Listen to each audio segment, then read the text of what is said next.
सभी शिक्षार्थियों का स्वागत है। आज हम लोग 45 डिग्री कोण का त्रिकोणमितीय अनुपात निकालेंगे।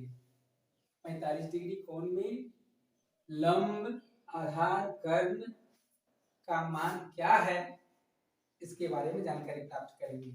इसके लिए हम लोग एक समद्विबाहु समकोण त्रिभुज लेते हैं। समद्विबाहु समकोण त्रिभुज जिसमें भुजा AB बराबर BC, कोण समकोण है। तो ये जब 90 डिग्री है और समद्विबाहु है, इसलिए समद्विबाहु त्रिभुज के आधार पर का कोण बराबर होता है, इसलिए ये दोनों कोणों का मान 90 डिग्री होगा, अर्थात 45 डिग्री। क्योंकि किसी भी त्रिभुज के तीनों कोणों का मान 180 डिग्री से अधिक नहीं हो सकता है, इसलिए 45 डिग्री हो गई। अब 45 डिग्री कोण का त्रिकोणमितीय अनुपात हम लोग निकालेंगे। मान लेते हैं, माना AB equal to BC equal to x मान लिए हम। तो पाइथागोरस थ्योरम से बताता है कि कर्ण किसी भी समकोण त्रिभुज में कर्ण का स्क्वायर बराबर लंब का स्क्वायर जोड़ आधार का स्क्वायर, यही होता है। अर्थात AC square equal to AB square जोड़ BC स्क्वायर, AB स्क्वायर जोड़ BC स्क्वायर। इसलिए हम लोगों को निकालना है AC का मान। ये चूंकि x है, ये चूंकि x है। अब इस फॉर्मूला से हम लोग बराबर हो जाएगा x का स्क्वायर जोड़ x का स्क्वायर, अर्थात x square plus x square equal to 2x square. इसलिए AC बराबर हो जाएगा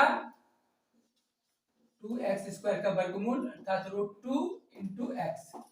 AC का मान हो गया √2 इंटू x।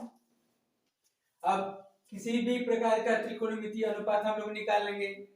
साइन A या साइन C लिख सकते हैं, इक्वल टू किसी भी कोण के, यहाँ साइन C ही लिखते हैं। साइन C इस कोण के लिए हम लोग अच्छी तरह से एक चीज और अच्छी तरह से जानना होगा कि किसी भी कोण के समकोण त्रिभुज में किसी भी कोण के सामने की भुजा लंब होती है और सबसे लंबी भुजा वो कर्ण है, और तीसरी भुजा बच गया वह बेस होता है, परपेंडिकुलर बेस हाइपोटेन्यूज। ये कर्ण निकल गया। अब साइन C इक्वल टू लंब बटे कर्ण होता है, P बाई डी। तो इस कोण के लिए P का मान AB बटे P बाई डी में P बाई H लंब बटे कर्ण। तो AB बटे AC, AB का मान x है, AC का मान √2 इंटू x कट गया इक्वल टू 1 बटे √2। इसी प्रकार tan C निकालेंगे। tan C equal to P by B लंब बटे आधार AB बटे BC equal to x by x equal to 1।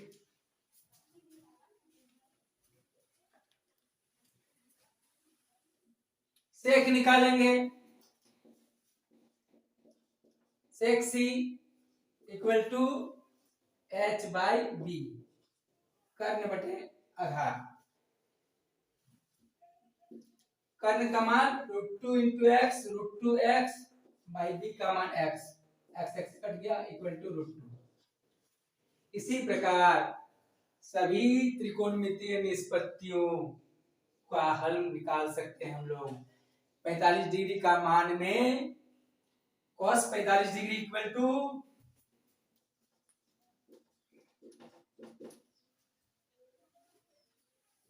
इस डिग्री में cos 45 सब डिग्री भी लिख सकते हैं, C नहीं लिख करके साइन C अर्थात sine 45 degree, tan C tan 45 degree, sec C sec 45 degree, cos 45 degree equal to लंब आधार बटे कर्ण BC बाई AC।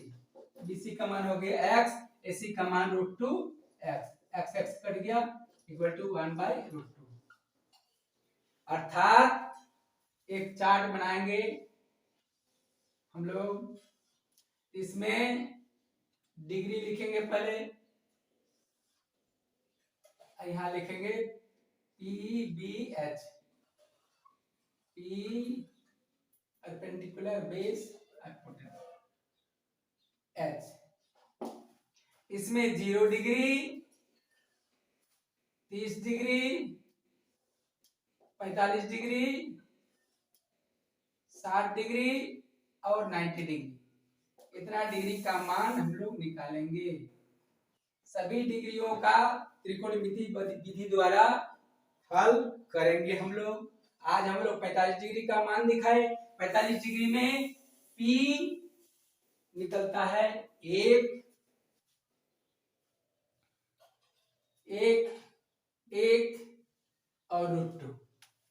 P हो गया 45 डिग्री में 1, B भी हो गया 1 और x अगर लिखते हैं x √2x, काटेंगे x x सब में कटिंग हो जाएगा तो बच जाएगा 1 1 और √2। इस प्रकार 45 डिग्री में P का मान 1, B का मान 1, H का मान √2 है। अब हम लोग अगले एपिसोड में 30 डिग्री और 60 डिग्री इन दोनों कोणों का मान हम लोग निकालेंगे। फिर हम लोग 0 डिग्री और 90 डिग्री का मान तीसरे एपिसोड में निकालेंगे। इस प्रकार 0 डिग्री से लेकर के 90 डिग्री तक, 0 डिग्री, 30 डिग्री, 45 डिग्री, 60 डिग्री और 90 डिग्री का मान यदि निकाल लेते हैं हम लोग PBH से, इस छोटे से फॉर्मूले के द्वारा किसी भी त्रिकोणमिति कोणों का मान हम लोग आसानी से निकाल सकते हैं। और ये छोटा सा फॉर्मूला खड़ा होगा, इस फॉर्मूला को याद करने में भी बहुत आसानी होगी। ऐसे सब त्रिकोणमितीय सभी डिग्री के सभी निष्पत्तियों का मान निकालने में या मान याद रखने में बहुत दिक्कत होगी। इस छोटे से फॉर्मूला को बहुत आसानी से हम लोग याद रख सकते हैं और किसी भी डिग्री का मान हम लोग तुरंत बैठा सकते हैं। आज हम लोगों ने देखा 45 डिग्री का मान, अगले एपिसोड में हम लोग 30 डिग्री या 60 डिग्री देखेंगे, फिर उसके अगले एपिसोड में 0 डिग्री और 90 डिग्री के मान को निकालेंगे। अगले एपिसोड में हम लोग 30 और 60 डिग्री के मान को